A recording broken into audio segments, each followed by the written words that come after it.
Hey there, Luminary here. I don't have much in the way of news for you today. About the biggest thing that has happened, other than the Dead Island blunder, is I think that one of the Homeland Security guys got hired on at Sony. I really don't care. I prefer to keep my politics out of my gaming, so I won't be covering that. That's about ridiculous because political views have no business being in gaming unless it involves the game itself, and even still, it should be it shouldn't be related to real world issues. As far as Dead Island's concerned, there was a release saying that they released an incorrect version and it would be patched as soon as possible. Now, there are two things wrong with that statement, and one is that, well, an incorrect version was released which should have been easily fixed by just having the correct version, but they're talking about patching the incorrect version before or about the time that the international release is ready. That sounds like a load of shit to me. It really does. It's just like, well, we know the product's not finished. Let's just go ahead and put it out, and let's see what happens. And I've always questioned why. I've never seen any real in-game footage other than the intro to that game, and now I see why. It's because it's buggy as crap. The animations are subpar. The graphic styling is pretty damn nice, I'd have to say, but other than that, the only enjoyment I got out of watching anything having to deal with Dead Island had to have been on Blue Zephos's channel, or the Yogscast, as you may know. And though that these bugs have happened, they seem to have fun with it, and I think it comes from their experience with Minecraft and making their own adventures and making the best of everything. Because if you ever notice, whenever they start their videos, that it's starts out the same. They take on roles. Hey, welcome to my island, or whatever, and they just muck about. And of course, then the bugs hit, and they're like, "What are we doing? Oh my gosh, what is this?" And it completely ruins the immersion, especially for people who make their living being fraps jockeys and recording video games. And I was checking out Twitter, and even Wawakai, Aveen, I Am Cheeb, Jesse, they were tweeting about how bad the game is at the moment, and they can't play together, which is fine. I'm doing this recording just on the fly. I'm not doing any editing this time, just because I feel it, like I said, there's no news, there's no sense in me really editing anything.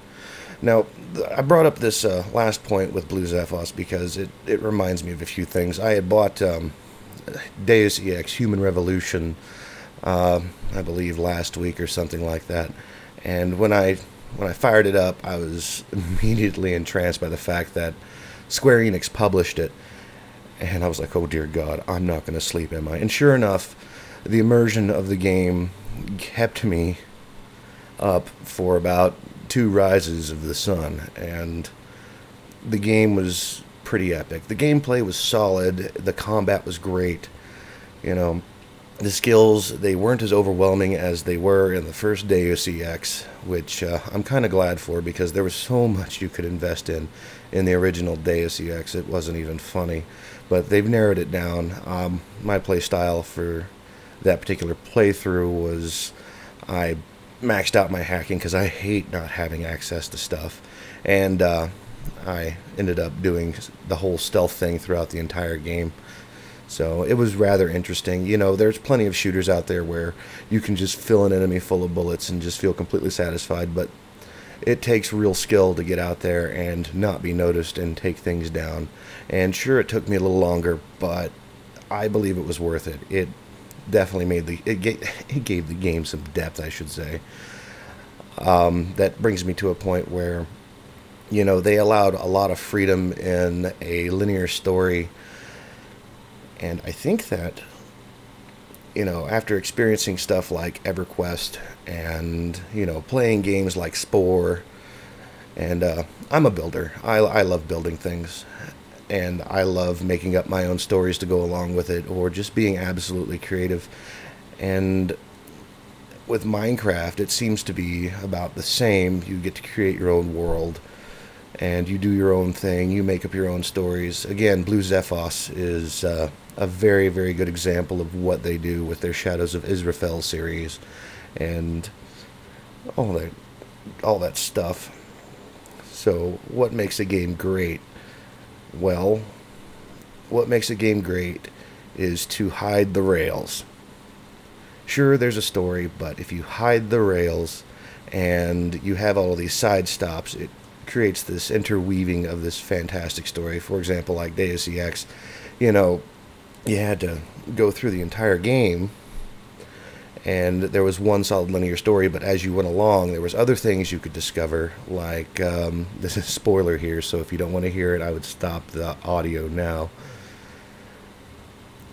With Alex, you know, you start learning things about him. The game never really develops on what Alex is, at least in my playthrough. If I'm wrong, feel free to post.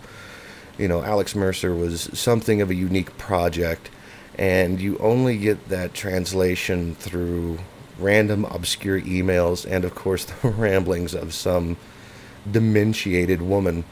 And yeah, I probably made up that word, but whatever. Some woman with some fancy dementia who keeps thinking you're the dude who delivers her meals on wheels meals. So it was very interesting. It was very heart touching. They did a fantastic job with portraying the story. And I say it's a sandbox game because you can develop the game however you want. You can get as much or as little of the story as you want, you know, alongside of the main story, which you're going to get all of anyway. And you're going to get it in different pieces depending on how you play. Like if you have your pheromones up where it needs to go, then, well, you know, you can get information out of just about anybody. I think I blundered up and my pilot said, if you use that Casey mod on me, I'm going to kick you in the nuts or some stupid shit. So I was just like, okay, all right. The game, they've added a sense of don't screw up in this game. Now, there's other types of sandbox games like The Sims, and I really only ever bought The Sims just to build the houses and decorate and do cool stuff. And I would go in and I would play with the people, but it wasn't as entertaining as building the things. So whenever I went and I played the people, I cheated. I don't care. Think of me what you will. I cheated. And I had all the money, and I just wanted to enjoy the game. And on both aspects, they did a great job. Spore was pretty much all sandbox. You had a point A to point B type goal throughout every phase, but all the content was created by the player and other players, so there was a limited amount of original creatures that were released, but they, you know, as you played, you pretty much built the world you play in. Now, it only lasted so long. About the best part of the game was probably the cell stage. That was the most amazing. Everything after that was kind of meh and lackluster, like, you know, the civilization stage. That was pretty horrible. You just had to suffer through it. Then when I finally got to galactic mode, I was just like, wow, this is pretty open-ended. I think I've stopped caring. Okay, yeah, I'm done. I'm starting to repeat quests. I could go out and collect stuff, but no, I'm good. So you have absolute sandbox games. You have sandbox games with a goal, like Deus Ex, and you have the way that Blue Zephos plays, which takes a complete sandbox game such as Minecraft and turns it into an experience unlike the experience set out by the game itself. And it doesn't get any more open than you're in a world full of blocks, go build stuff and stay safe. I think there's a lot to learn, especially after that horrible release from Dead Island. I mean, what were they thinking? Did they think that they could pull the eyes? It's, you know, the wool over your eyes. It's like GameStop, you know, taking out all of the OnLive, I believe that's what it's called, the OnLive coupons out of the Deus Ex boxes, which, you know, I find is crap. They should have left it in there and offered their own, like, you know, a pre-order special. Hey, you know, you order this game. Yeah, it comes with an online certificate, but we've got a $50 gift certificate to go along with it. Sure, you don't want to support your competitors, but you might want to consider showing them up a little bit. So, I think I've talked for long enough. Again, I'm sorry I don't have any news for you, really, but those are my thoughts on what's going on. I'm Luminary, and I'll see you next time.